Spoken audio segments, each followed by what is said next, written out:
Hello everyone and welcome back to the Ryan Retro channel. Today we're going to look at a very unique new handheld. This is the MagicX Zero 40, and what sets this apart from all of the other handhelds on the market right now is this vertical screen.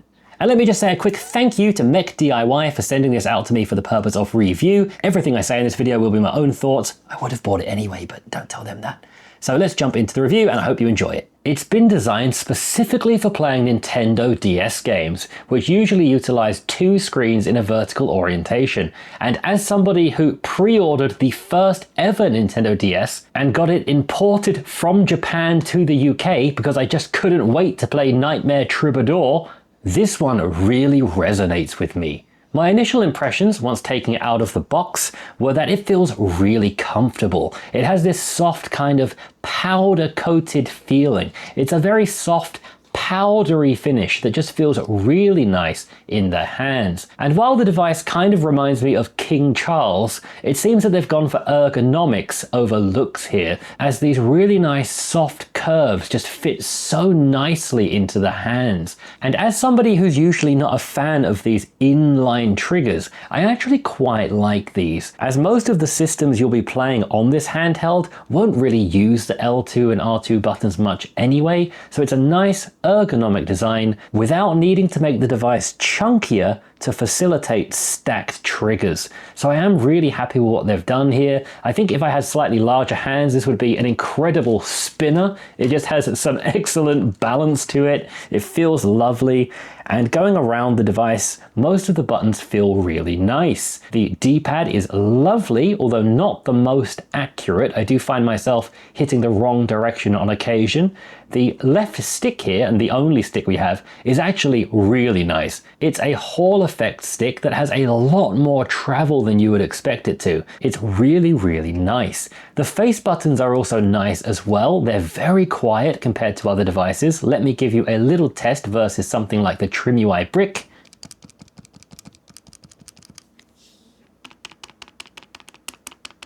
And the notoriously noisy Retroid Pocket 5.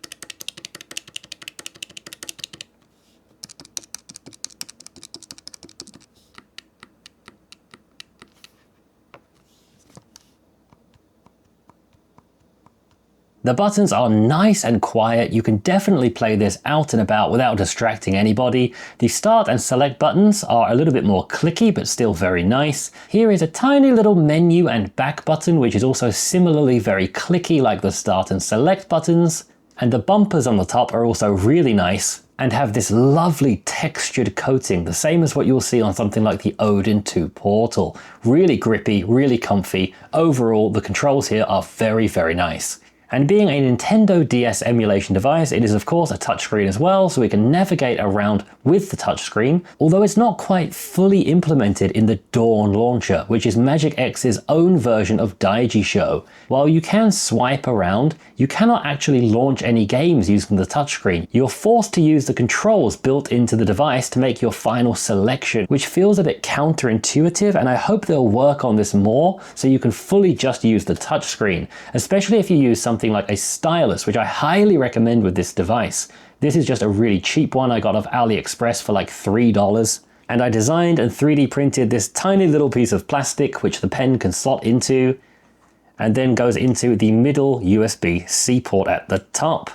So it's a nice little solution. I'll upload this file if anybody wants to print it for themselves. And I've also been working on other 3D designs, like cases for handhelds, such as this custom one for the MagicX Zero, like this, to take your device anywhere with a lot of strong protection. So I'll show you that a bit more later, but let's jump back into the MagicX Zero 40 now. And before we jump into the game test, let's just finish off the hardware tour. We have two USB-C ports on the top, one for charging and one for connecting accessories. We have a headphone jack, and we have a couple of speakers, which are serviceable but not very good.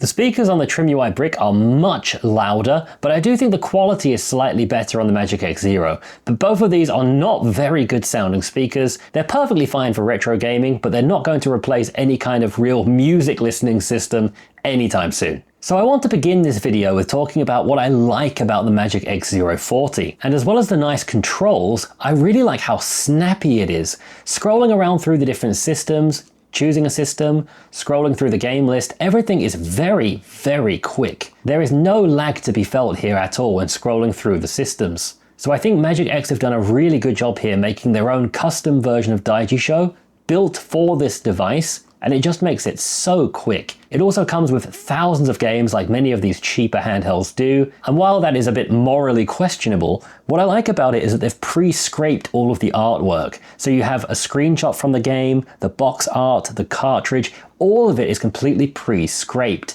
And another thing I really like is if you want to add your own games, it could not be easier. You can of course pop out the included SD card, put it into a computer and add games that way. But thanks to the software integrations in this, you actually don't even need to do that. You can come across to Settings, and there's a built-in FTP service here. So opening the FTP service option, it will give you an IP address, a username and password. And if you open an FTP server application on your computer, here I'm using CyberDuck on Mac, you could use FileZilla on Windows or many other alternatives. You can simply just drag and drop your files over to the SD card without ever needing to take it out. In this example video, I'm adding some RetroArch overlays, and it's as simple as that, just opening an app on your computer, coming to this screen on the device, and just dragging and dropping your files over. You never need to pop out the SD card, you don't need any USB-C cables. It is very, very simple and convenient. Being an Android device, I've also installed my beloved Local Send application, which I'm using on all of my devices these days. And let me now show you how easy it is to send over a game and scrape the artwork, because this is one of the easiest devices for this I've ever used. So using your computer, your phone, or in this case, another handheld, I'm going to send over my Sonic the Hedgehog 2 file from one handheld over to the MagicX Zero using Local Send. There it is. I'm going to come to the file manager here, FX file manager, that comes with the device. I'll navigate to where Local Send saved that file from my other handheld. Here it is. I'll copy that. Come along to the main storage, and we have a folder already on the storage called ROMs, which was already set up for us when we bought the device. The game I'm adding is a Mega Drive game, so I'll scroll down to the Mega Drive folder and I'll simply just paste that in. So now that we've added our game into the correct folder, we're going to come along to the settings here, and we're going to choose Update Game List and Configuration. And just like that, it will have added our game to the game list. So if we now scroll along to where our Genesis or Mega Drive games are, and we go to the library like before, here is our Sonic the Hedgehog 2 game added. Now it's not going to have any artwork or anything like that, but that could not be easier to fix. You can just come along to where it says Scraper here, and all you need to do is hit that button once. It's going to go through and look for any games that don't have artwork and just add them for you. So right now it's skipping all of the games, and once the alphabet gets to S, you're going to see it stop and update our game for us. Here we are, we got to our Sonic the Hedgehog 2, it's now starting, it's downloading, and it's going to set up everything we need. Once that's done, we can now just quit this and go back. And now you can see it's added all of the appropriate artwork for us, and we are set up and ready to go.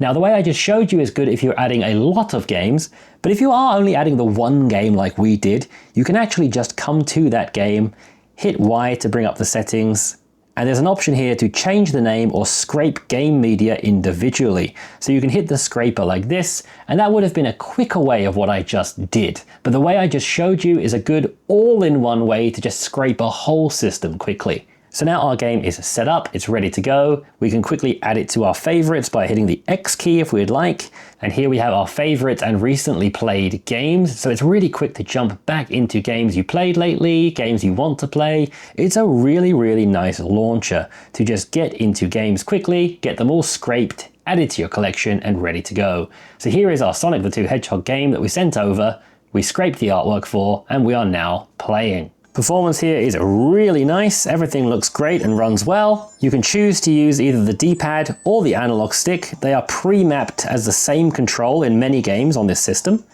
So you really just choose which one you like. and everything is all set up and ready to go. There is very minimal setup required for this handheld. But now let's jump into the thing that this was made to emulate, Nintendo DS, and let's compare it to some of my other handhelds, and let me tell you why I really like playing DS games on this one. This device was truly made with Nintendo DS emulation in mind. The two stacked screens on top of each other with the small bezel in the middle just looks fantastic. The screen is 86 millimeters tall with a 2 millimeter bezel all the way around the outside. The screen is 52 millimeters across, which means you have two 39 by 52 millimeter screens with an 8 millimeter bezel in the middle with a little bit of Nintendo DS branding, and I think this looks really nice. It's very immersive and feels like a real console rather than what we get on other devices. So let me now compare that with a few competitors. The similarly small and cheap TrimUI Brick has a sharper screen, but you have much less real estate with Nintendo DS because you either have to stack the screens side by side or vertically, but this aspect ratio just doesn't work as well, so you're left with a really tiny little secondary screen. If we take a look at a slightly larger vertical handheld, one of the best on the market, which is the Retroid Pocket Classic. Here is the custom case I've been designing for it. First of all, apologies, this is a different Pokemon game. I didn't realize that at the time, but you get the idea. This one is able to stack the screens vertically because it has a larger screen, and this one doesn't look too bad next to the MagicX Zero. But you do get these big black bezels on the outside. We could also go for a side-by-side layout like this, or one like this, which prioritizes the main screen and gives you a little teeny tiny secondary screen. But it is very tricky to find a perfect match like we have here without black bezels around the edges. If we go to an even larger screen now, maybe you can guess what's inside this box. This is my beloved Retroid Pocket 5. We actually have a quite similar screen to the one on the MagicX Zero when only using the middle. It is slightly smaller, but here we have huge bezels around the outsides. Now, there was a YouTube video I saw that I'll show on the screen right now, which added some beautiful bezels for widescreen devices, and that's something I would recommend trying because that will upgrade the experience massively. I unfortunately couldn't get it working. I tried for about an hour and I just couldn't do it. So maybe you're smarter than me and you can get it working, then that will be a great solution. But as it is, this just feels like so much wasted space. One thing you can do is when you're not really using the second screen, you can make the original screen nice and big and get a really nice view here. You can also once again put the screens side by side, which would definitely be preferential on a widescreen device like this. And while this is probably the best solution, because you can use the touch screen, you can flip the screens around, when you don't need the screen you can make it nice and big, it's a pretty good experience. There's just something nicer about what the MagicX is doing here that is true to the original. And for Nintendo DS games specifically, something about this just feels right, especially when using one of these cheap styluses. So I really wish they would have included one of these in the box, but you are going to need to find your own. So now let's jump into the Ryan Retro Whacky Games Test. Our first game is Drake and Josh Talent Showdown. This is a game where you run around the hallways of a school with characters that are meant to be Drake and Josh but look nothing like them whatsoever, and have to avoid jocks who try to hug you. Now how you avoid them depends on whether you're playing as Drake or Josh. Josh can use his innocence to avoid them, whereas Drake, for some reason, sprints around with a water gun. This game really feels like the mum saying we have Grand Theft Auto 6 at home game. I was a huge fan of Drake and Josh growing up, so when I saw this game was included, I was very excited, and I could not be more disappointed by this game. I've played multiple rounds of this game now, and they are all exactly the same. Just running through the halls, getting grabbed by bullies, shooting them with a water gun, and trying to find keys to unlock doors. But all that does is just let you run around more rooms of the school. There seems to be no actual progression. I did see in the screenshot of the game there is some kind of guitar minigame that I really want to play, but I just can't stand to put up with this game anymore to get there. Next we have Personal Fitness for Men. Let's start with some step-ups.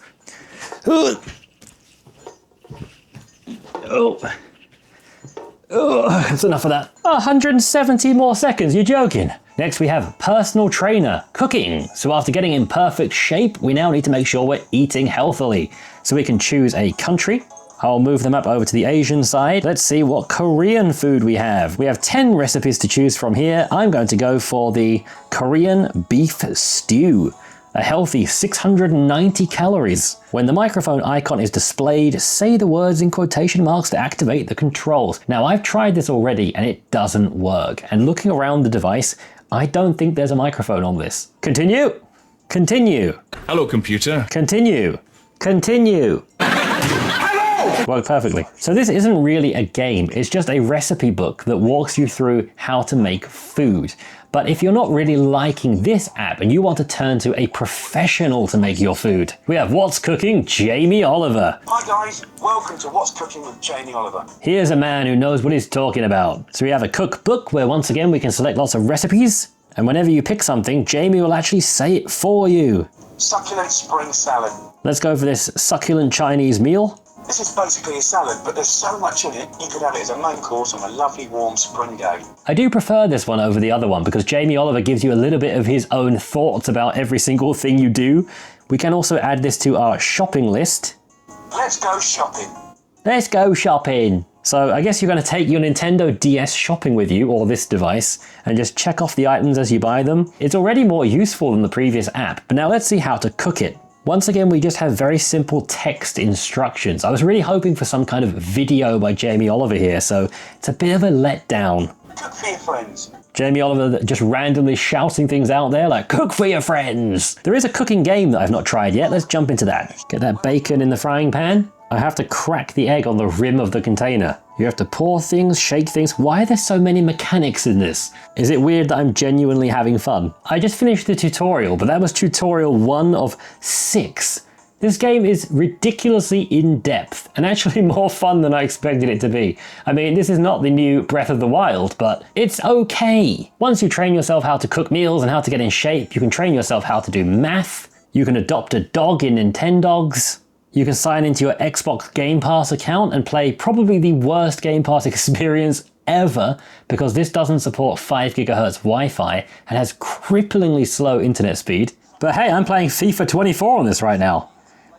Can I see what's happening? Nope. But I'm playing, and I think I scored! I don't know who scored because they look like an ant, but the ball is in the net. Regardless of the poor internet performance here, this is a situation where this screen just doesn't really work. We can rotate the screen like this, and now it does look pretty nice, but you're not going to be able to control it very well like this. So one thing that you can do is you can add a Bluetooth controller in a grip format like this, and I realize this looks absolutely ridiculous. But if you really did just want to use this as your one handheld, you didn't want a game on your phone, you wanted to use it, it is possible. It's definitely not recommended, but you can do it if you're a madman. So while widescreen gaming doesn't really look very good on here, we can try to take advantage of that extra real estate by playing around with bezels we never normally would, and using applications we wouldn't usually use on our other widescreen handhelds. So as well as being fantastic for Nintendo DS games, it's also good for Tate games, which are arcade games that were meant to be rotated 90 degrees and played on a vertical monitor. A lot of these old vertical shooting jet games like 1941, 1942, 1943, they all look pretty nice here. You can see there's only a slight bezel at the bottom. We are using a lot of the screen real estate here. So this is the first time I've actually wanted to emulate games like this. Usually I don't like the big black bezels they have around the screen, but this is just made for it. And the vertical screen resolution also lets us play around with overlays and bezels we wouldn't usually play around with, like arcade cabinets. For example, here is Miss Pac-Man without any kind of overlay or bezel, but because it is a vertical arcade cabinet, we can add a vertical bezel. Like this. Now it will of course obscure much of the screen, so we're going to have to come in and resize that screen down to fit inside this box, which means we're going to lose even more of our screen real estate, but it can just look quite nice for a cool retro arcade experience. But if we come into the RetroArch settings, go down to Settings, Video, Scaling, and change this from core provided aspect ratio to custom, I've now made it so it fits perfectly in that box. And once again, it's absolutely minuscule now. So I wouldn't really recommend doing this, but there's just something really cool and cute about this. It seems that I've actually made it a little bit too large and cut it off, so I will need to tinker with it a little bit more. And again, you're going to need good eyes to be able to play this, but there's just something quite cool and unique about this that I've never done on my other handhelds, so I'm quite liking this. The only real downside to this is that every arcade cabinet overlay is different. So you're going to need to change the game size for pretty much every game you play. So again, it's not recommended for everyone. It's just a bit of fun, but it's just something different you get with this vertical layout. For another example here, as we come into the best game ever released on the Game Boy Advance, Zoe 101, the top of the screen is filled up, but we have all of this black space at the bottom. So we can add another overlay to fill up that space. So here is one I found online. It's a Game Boy Advance SP. They have multiple colors available. I think the red goes really nice with the white of my device here. Once again, we're going to need to shrink that screen down to fit inside here. So I've just roughly stretched that down. It's not going to be perfect, just for a demonstration. And now we have a little cute Game Boy Advance SP. The screen's a bit squished, and once again, it's smaller than before, so I don't think it's a particularly good idea, but I do think there's something pretty neat about this. Having a little Game Boy Advance SP machine, I quite like this. But by default, the screen should be at the top middle of the screen, so it's nicely in between the face buttons and the D-pad, making a nice little gaming experience. And we also have a perfect 2x integer scale here as well, because that 480 pixel wide resolution gives us a perfect 2x over the original 240p of the original. So we have a perfectly integer scaled Game Boy Advance experience that is honestly pretty nice. And when you're actually playing, you don't really focus on this black area anyway. You're basically just focusing on this, which actually kind of looks like a Game Boy Advance in a way. So what else can we do with this vertical screen and stylus combo? Well, there's actually a game for the Nintendo DS called 100 Classic Books, and that actually made me realize this is not a bad little reading machine. Once again, it's quite small and much smaller than my phone, which would be a much better candidate, but I'm just trying to think of someone maybe who doesn't want to use their phone, they want to save their battery life, they have this with them. It could be a nice little e-reader. There's a really nice selection of books here. Little Women, Pride and Prejudice, Jane Eyre, Alice's Adventures in Wonderland, Through the Looking Glass. They're all classic books that would be really nice to read. And it could not be simpler. You just choose the book that you want from the bookshelf and you just start reading the book. The only problem is it only lets you bookmark one book at a time, which I think is a real oversight here. But it's nice and easy to read with nice little page turning animations. We get a 2-page layout like this, which once again is lovely. And when you finish a book, it'll actually put a little ribbon on it. So it almost rewards you for finishing your reading. So I think this is quite a nice little idea, and it made me realize I could read my own books on this. Being an Android device, you could download something like Kindle. I downloaded Readera, and I've been reading a book that I have the hard copy of, Before and Laughter by Jimmy Carr. This is a really nice kind of pick-me-up book by a very funny man. And once again, this is a nice little e-reader. The vertical screen's really nice to represent one of the pages. We can flip to the next page very simply. And while it's not going to replace a hard copy book or a Kindle or even the phone you already have, it's just another use for this vertical screen. And while we're basically emulating paper at this point, why not also use this for a little sketch pad? Beautiful. Or take some notes in the worst way possible. I tried to see if this could be a dedicated brain rot machine, but it is just too laggy to work well, and I wasn't able to map any of the controls to scrolling like I wanted to. Probably for the best. Vertical Android games like Pinball work really nicely here, and is probably actually one of the best use cases for this handheld. Classics like Temple Run also run well, but unfortunately they don't seem to support the control pad, so you have to use the touchscreen, which is a real shame. And while we can relive some classics like Monument Valley, we can actually play the best retro phone game of all time, Snake. And this one actually has full controller support, and you're even able to choose which retro phone you want to use. Here is the trusty Nokia 3310, but we are able to change to all kinds of different phones to really get that retro Snake experience.